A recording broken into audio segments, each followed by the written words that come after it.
Vibe Call West episode number 6. I just want to give a big shout out to Bstars and his entire team for actually helping put on this episode. And this is someone that not only I'm a fan of, but I think has so much value to offer in not just the music side, but also the video side as I'm getting to know him better. So I really want to give a big shout out to Bstars. Welcome on, man. Thank you for having me, man. Damn. What's going on, y'all?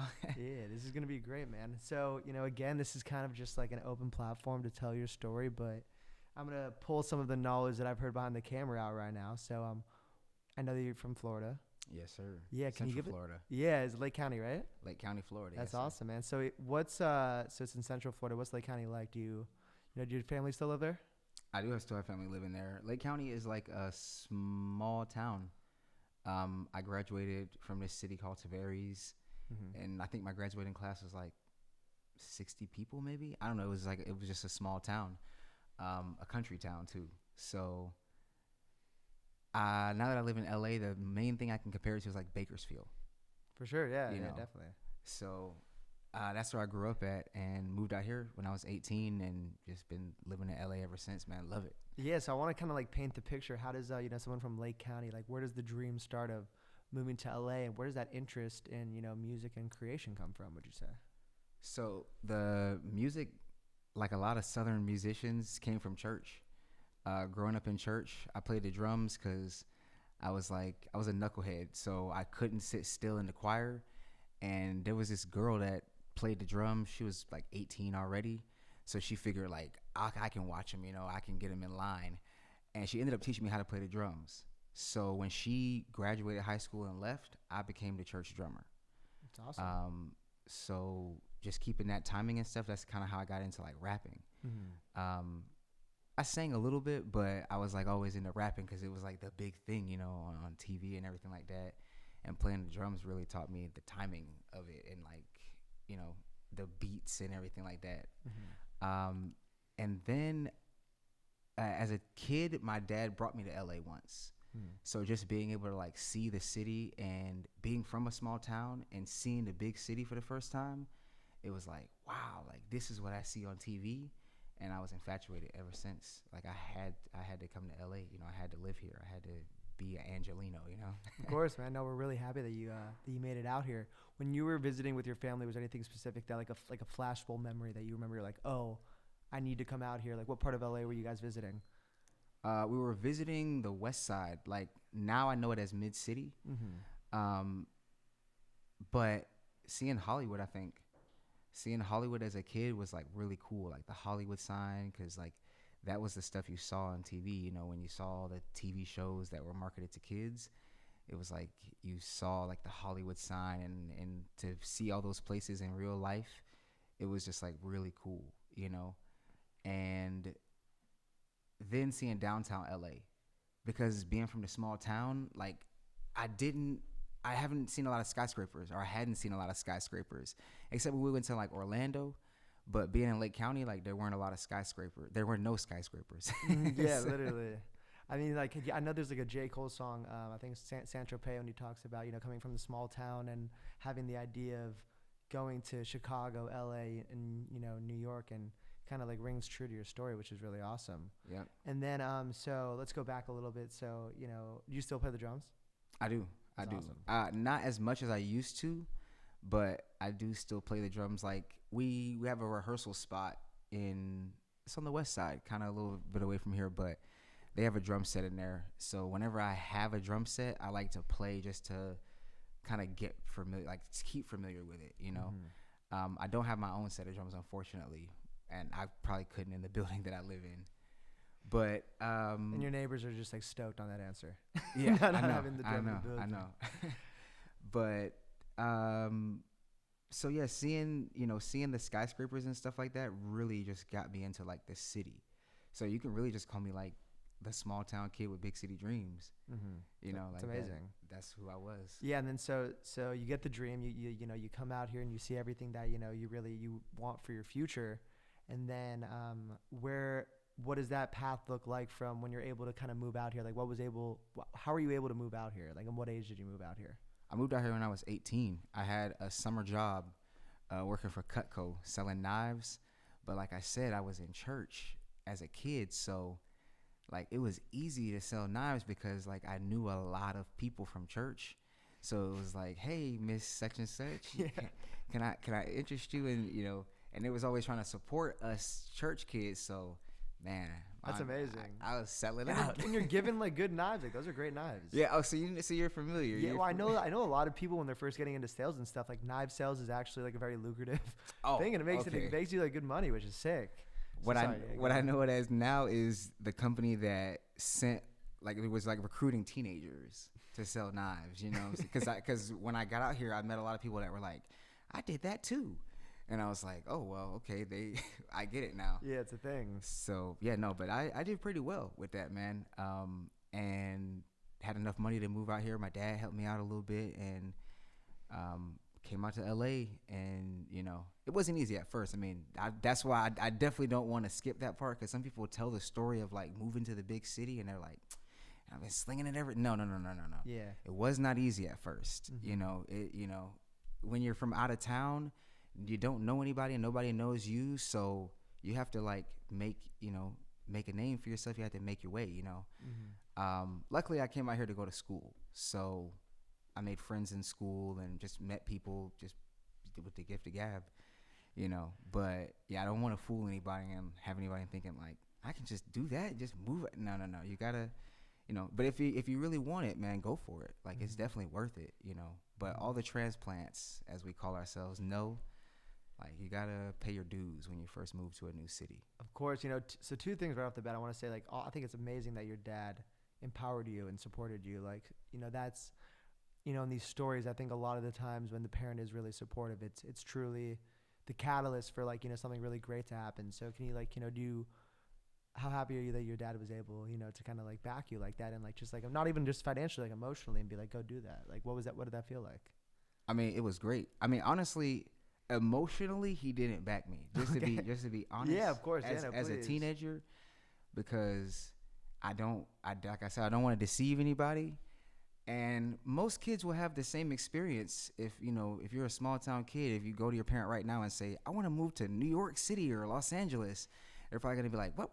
Like, exactly. Yeah. So yeah, no, my dad, he supported me though, because he saw how serious I was. Like, okay, well, you put some money together, and I literally packed my bags. Like, all the way down to the last minute. He like saw how committed I was to it, so he was like, all right, well, give it a shot, man. I mean, shoot, you graduated high school. I mean, you did everything you were supposed to do. Like, who am I to say no? Like, give it a shot, man. So I really appreciate my dad for definitely supporting me financially, because he did support me in that way, which I found out when I got here. Like I said, you always estimate things, but always estimate for a little more. Dude, LA is fucking expensive. Yeah. Let's be real. But and then like, so that was the first thing I want to say. The second thing is, I think it was like super dope for you to be like honest and just like open about like you're right. People love to skip over kind of like each step that it took, so like the hard part of it. So I think that's a really good sign of your character, that you were like, no, like this is the reality of it, and this is kind of how it went. So I really respect that. I thought that was awesome. And all right, so now you moved to LA, and it's crazy. I know off camera we were saying like that we actually went to the same college, ironically, which is so funny. So tell everyone about your experience of how you got to LA Film School and what it was like. LA Film School, man. By the way, this is like the best advertising they could ever have. I know. Shout out to Laughs. So I was supposed to go to Full Sail because I'm from Central Florida. So I was supposed to go to Full Sail. I had submitted for the Full Sail scholarship, and I think I had got approved for that one. But I know I had got a Burger King scholarship as well. And the lady at Full Sail told me like, well, we have a school in LA if you really want to move to LA. Like, we have a school out there. You can just transfer the scholarships over. So she did that for me, and that's so sick. That's what I mean by like my dad kind of saw that everything was like lining up, and he was just like, well, I mean, give it a shot, man. It was realistic. Yeah. I had to make it realistic. That was the main thing. So going to LA Film School, it was hella cool. It was a lot of fun. It was a lot of fun. It was a lot of fun because I was a kid, and I was the first time away from my parents. You know what I'm saying? So it took me a little longer to get done than I was supposed to. Yeah. but that was an awesome experience, and I met a lot of cool people that I still keep in touch with to this day. So no, Laughs is awesome, man. They have like all the equipment that you need, so you can kind of learn on the equipment, and you can rent it out. So while I was going to Laughs, I was renting out camera gear, and using it on projects and stuff like that outside of Laughs. So Laughs is dope. It's so sick, man. I think that like it also the schedule it's not flexible. Like you definitely need to go to class, but Exactly. but it gives you time outside of those windows to like really go and like you can spend like if you have class 3 times a week, those extra 2 days you can be renting the equipment and doing what you want. Right. And like really it to me it was like the flexibility was super sick. So I could go to, like have an all night studio session and not have to go to class at 8 a.m. You know what I mean? Like you kind of plan it out like that. And so what did you study there? Studied film science. That's awesome. That's what the degree says. Can you dive a little bit into that, like specifically? Like I know it's like obviously if I'm not in entertainment business, those are big scopes. Would you say like what are like the big takeaways that you got from that program, that degree? Would you say? Everything. The cool thing about Laughs is, the cool thing about LA Film School is that the program is divided into 16 months, but every month you do something different. Mm-hmm. So month 1 you learn like your film history, and then month 2 you start learning about lighting and cinematography, and then month 3 you start learning about cameras, and month 4 you start learning about actually shoot. Like they pace it out, but then by like month 5 or 6 you're learning about like set design. So like you said, you do need to go to class because it does get intensive because they stack the classes. Exactly. Because they're trying to get you done in 16 months. But so some months you're taking editing and set design. That's what they teach you everything. Mm-hmm. So when you get done with Laughs, depending on which area you like the most, you can super excel in that area. That's awesome.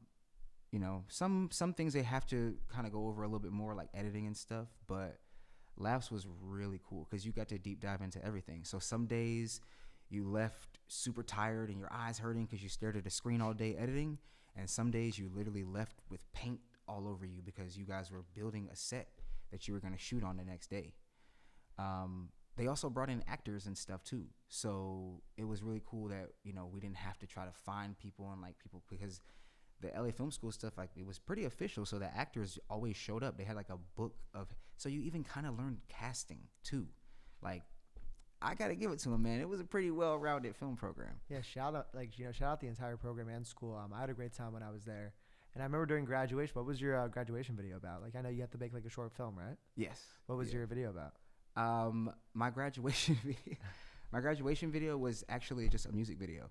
Oh, yeah. I mean, I don't think I came in the right, like the timing thing, but it was a music video because that's what I'm into. So we shot a music video for the final thing. Yeah, I didn't graduate with the best grades because I missed some stuff. Neither did I. Sorry, Mom. But yeah. Yeah, but no, I just went for what I liked, and it all worked out. Mm-hmm. And then so really quick, I want to kind of dive into like the balance that you have, not the balance or the synergy between your music and like the music videos, and just how you've been approaching the content that you're creating, because obviously it's going to be high level based off your background, but so what platforms are you using, and like what type of content are you creating right now?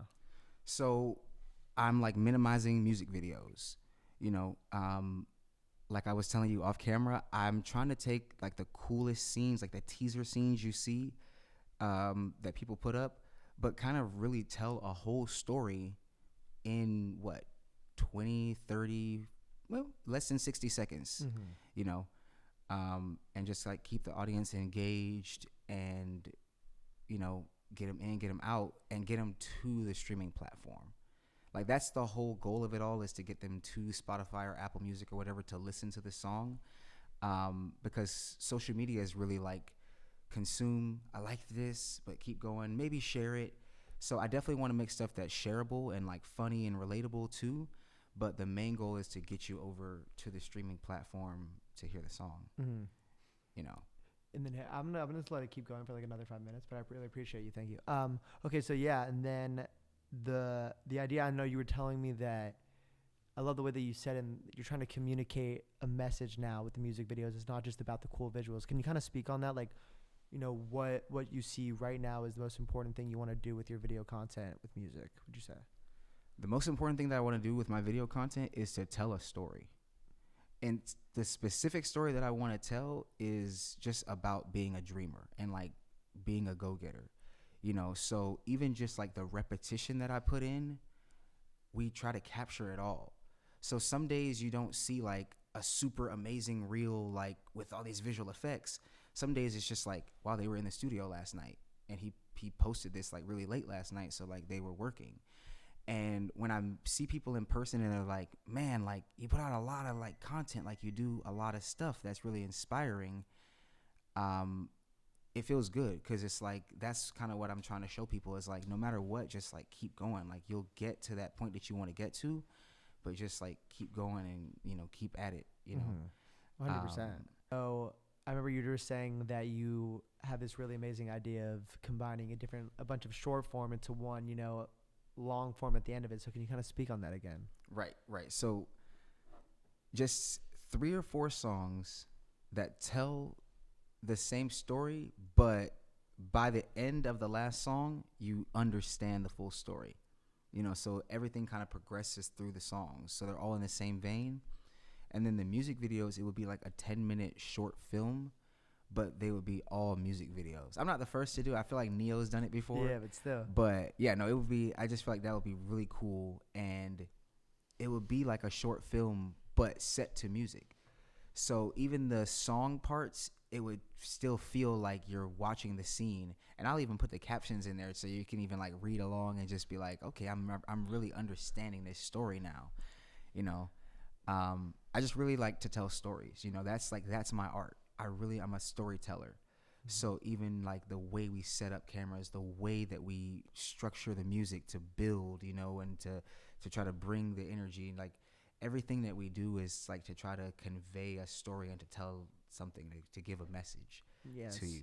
It's so dope. And then speaking on that, you know, is it gonna be like a linear structure, do you say, or is it gonna be like kind of Tarantino, like Pulp Fiction, where like one video, are you gonna release them in like the order which the story is told? Yes. Or do you? Yes. Okay, so it's not gonna be like Pulp Fiction where it's like the beginning or anything. Not for the first one. Yeah. Because I don't want to throw anybody just off. confuse everyone like in the first one. Everyone's like, what's going on here? No. Yeah. No. That's perfect. So yeah. I mean, just really like just delivering more like great tracks and just like more of like me as like telling you this story. Mm-hmm. It doesn't necessarily have to be my story, because sometimes everyone can't relate to like your story, but it's just like, hey, this is the story of the dreamer, you know, like this is everything the dreamer has to go through. Like, so the story isn't always about like I'm chasing my dream. Sometimes like, okay, we talked about the dad thing, and now I'm a father. So congratulations, that's amazing. Thank you. So when you put so much time into like creating music, creating content, like I'm at the studio a lot. Like I realize like I'm around my guys a lot, you know. So, you know, now that I'm a dad, it's like I want to convey that message to like even the kids too, you know. So I'm sorry, I lost my thought there. I lost my thought where I was going. No, you're good. But so like, how old are your children? I have a 7-year-old and I have a 10-month-old. It's amazing. 11-month-old now. He's 11 months. What are their names? Bernard the Third, technically. It's like so prestigious. Bernard the Third. That's sick. I know. One day I'm gonna tell him like, man, you're named after me. Like you're Bernard the Third. Like you're supposed to go 3 times, you know, as far. That's hard. Yeah, I love that. And then Violet. Violet was my first. That's my daughter. She's 7. So I have a little boy and a bigger little girl. Well, Bernard and Violet, shout out both of you guys. You have an amazing father. And before we kind of end this, I always, you know, because I'm an artist as well, and I always, when I like look at these interviews, when I'm viewing the artists that I look up to or I want to get to know better, it's always great to know their influences. So is there anyone, whether it's in the film medium, the music video medium, or the song medium, that like you just unapologetically look up to? Unapologetically look up to? Or just like you just love, or just like, you know, you like, you know, face your style, or just like I've learned from? So Lil Wayne, just because I feel like just the amount of like work, like the amount of songs. Like now we're seeing interviews where people are reading his lyrics back to him and he doesn't even remember. That's by the way, that's one of the funniest interviews when he's just freaking out in there. Sorry. No, you're good. That level of just like work is crazy, man. To just record that many songs, like that's awesome, you know. And I mean, the last one, I mean, Tory Lanez. And you said unapologetically. Yeah, so you know, 100%. That's why I said that. I'm not co-signing you can separate what the he art did. And the person for a second, yeah. But when I was a kid watching YouTube, Tory Lanez was the first artist that I ever watched go from zero to hero. So that's very powerful to see, yeah. Exactly. Mm-hmm. To like, a lot of times you just see these stars pop up, you see these you know, and it's like, wow, okay, that like this guy's really cool. You don't see their come up story because sometimes it's like behind the scenes, you know. But to see someone on YouTube, like, and then you see them now, and it's like, man, I saw you when you were like no face, like I saw you at like the start. That's really empowering because it lets you know that you can do it too. Yeah, it's the blueprint. It's literally the blueprint. Yeah. You know, it's so funny actually. I love how universe kind of lines up. I was watching this video about Drake the other day. Yes, I watch videos about Drake. I can see the camera right now. It's like judging me. No, I was watching his come up story because you know you love the origin story. And I remember Tory Lanez was like trying to get Drake to feature with him or like listen to his music. He was gonna offer him $10,000 just to hear one of his first songs. And I remember that was like, that just shows how hungry he was. So I totally connect with that. And Logic was the person that I saw in the same light like that. I remember seeing that when it like was live. Yeah. You know, so like I remember, I don't know if it was him or not, but I remember somebody trying to say like, oh, this is Drake's little brother. You know, like, yeah. So I literally watched his whole like just come up. Yeah. And it's like, damn, man, if you keep going, you can do it. You know, I just want to say, you know, before we go upstairs and record the song, you know, one of the reasons why I started this podcast is not just to have people tell their stories, but also like learn such valuable information. And I'm just beyond happy that you were able to come on here and just give me nuggets of information that you've gotten and the synergy that you have from, you know, your time at your time at LA Film School to, you know, your time here and what you're able to accomplish with that music. You know, thank you so much for coming on here, and also a big shout out to your team for helping us put this on. Right. Yeah. No. Shout out to the team. Absolutely. Yeah, and like, hey man, I'm a fan of yours just from hearing the lyrics on the song to the way that your voice sounds. I'm really excited for everything you're gonna do this year, and I just can't, you know, selfishly as a fan, I'm excited to see it all get bigger and bigger. So thank you guys so much for tuning in. We're gonna go upstairs and record the song. Vibe Call West, episode 6, done.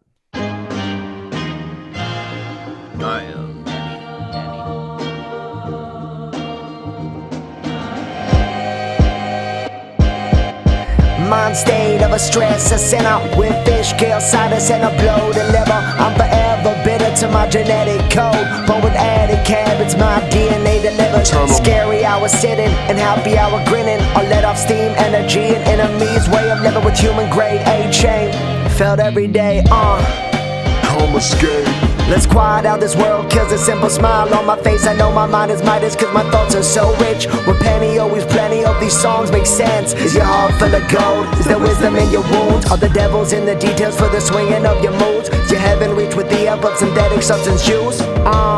Sometimes the greatest pain is truth, but ignorance is bliss. So today, let's just let loose. Yep. Shout out to the homie GRANDVIEW, put me on this one. Yeah.